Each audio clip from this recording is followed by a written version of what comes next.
hukumnya gade sawah atau kendaraan? Boleh. Orang menggadaikan sawah boleh. Menggadaikan mobil juga boleh. Asalkan caranya benar. Nggak ada riba menggadaikan sawah, nggak ada riba menggadaikan mobil.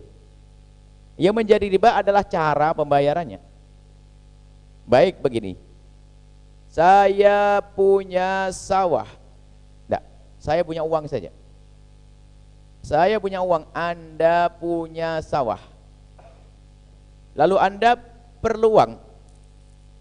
Pinjam duit kepada saya, Buya, saya pinjam duit 50 juta. Baik. Saya pinjami 5 juta. Jaminannya apa, Pak? Jaminannya adalah sawah. Nah, jaminan namanya gade, rahan. Jadi gadenya adalah sawah. Lah jaminan ini gunanya untuk apa? Jaminan ini gunanya adalah di saat Anda tidak bisa membayar, maka sawah itu nanti bisa dijual. Saya tidak rugi. Saya ambil 50 juta, sisanya saya kembalikan kepada Anda. Gade itu seperti itu fungsinya. Jadi gade itu fungsinya adalah untuk dijadikan alat bayar utang jika ternyata nanti tidak bisa bayar utang. Sampai di situ. Kemudian yang salah itu bukan di sini, bukan dalam masalah gadenya. Yang salah begini. Saya yang minjamkan duit kepada Anda, gadenya adalah sawah. Yang dimaksud gade sawah itu sertifikatnya. Nanti bisa saya jual. Jualnya pun harus kesepakatan dengan Anda.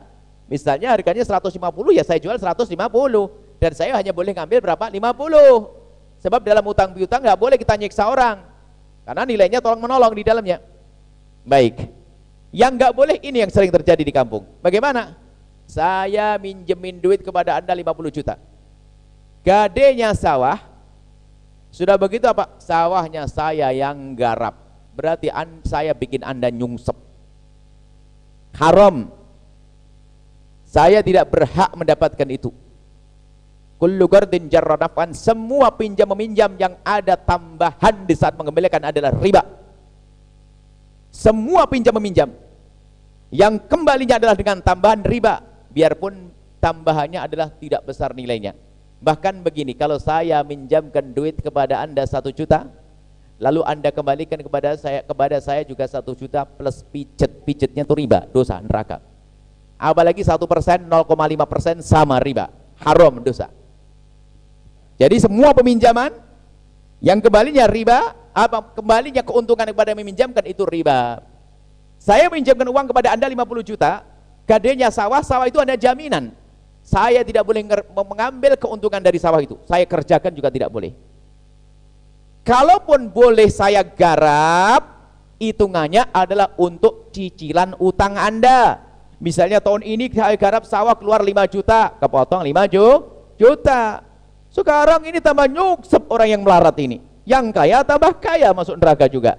Sudah saya minjemin duit 550 juta, Anda gak bisa bayar-bayar. Kenapa? Wong sawahnya saya pakai. Nah, gak boleh. Haram hukumnya. Karena apa? Keuntungan kembali kepada saya minjemkan. Mungkin ada yang berkata, loh tapi kan saya pengen beruntung. Kalau untung jangan masalah pinjam-pinjam, bisnis dong. Dagang nanti kalau salah keuntungan. Sama mobil juga demikian. Ini mobil.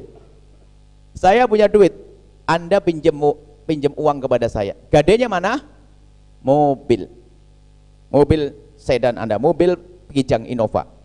Saya pinjam 50, Anda pinjam 50 juta. Gadenya mana? Mobil. Sertifikatnya saya ambil. Mobilnya diletakkan di Anda boleh. Kalau saya percaya kepada Anda. Mobil boleh diletakkan di saya, tapi saya tetap tidak boleh pakai. Hanya saya simpan. Atau boleh dititipkan di orang ketiga. Karena mungkin kita sama-sama tidak kenal, cuman saya pengen nolong Anda 50 juta. Mana mobilnya? Anda mau saya titipkan orang yang ketiga. Saya titipkan kepada Anda. Saya belum percaya sama Anda. Saya baru kenal sekali. Jangan-jangan duit tak kasih, motor pergi, mobil hilang.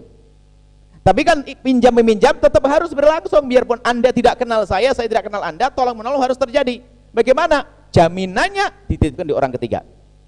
Baik. Di saat jaminan pada Anda, misalnya Anda pinjam 50 juta, saya kasih 50 juta. Jaminannya mana? Mobil Innova saya, Buya. Baik, mobil Innova. Lalu saya berkata, mobil Innova boleh diletakkan di rumahmu.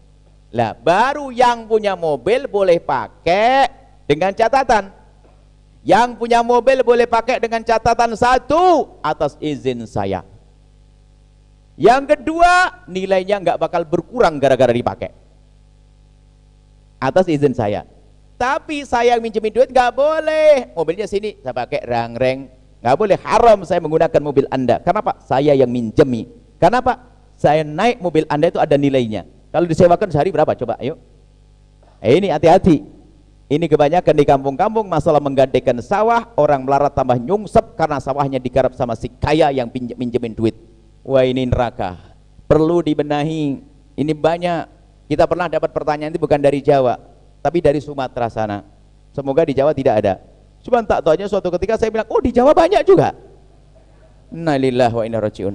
Nah, ini musibah. Perlu kita kesadaran dalam hal tolong menolong. Hidup ini bukan untuk peras memeras.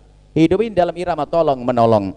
Baik, ingat, kalau Anda memang pengen menggarap sawah tersebut, akadnya sewa. Ya, akadnya sewa. Saya yang minjemin duit kepada Anda, ini saya sempurnakan karena banyak kejadian nih. Saya minjemin duit kepada Anda 50 juta. Jaminannya adalah sawah. Cuman Anda memang juga nggak bisa garap. Lalu sawah saya garap, saya akad sewa menyewa. Per tahun saya sewa berapa? Oke, sah. Saya nyewa. Berarti sewanya ada hitungannya. Tapi kalau cuma-cuma saya memakai, namanya saya memaksa Anda. Tapi yang penting kan rela. Gimana Anda rela kalau Anda ngasih, saya kasih duit 50 juta kok? Fotonya rela. Sebetulnya nggak rela, ya ngenes saja dia. Hati-hati masalah halal haram ini. Mungkin ini yang ditanyakan tadi, cuman dia tidak bertanya. Kalau gade adalah sah. Gade adalah boleh-boleh saja, akan tapi cara bayarannya itu yang perlu diperhatikan.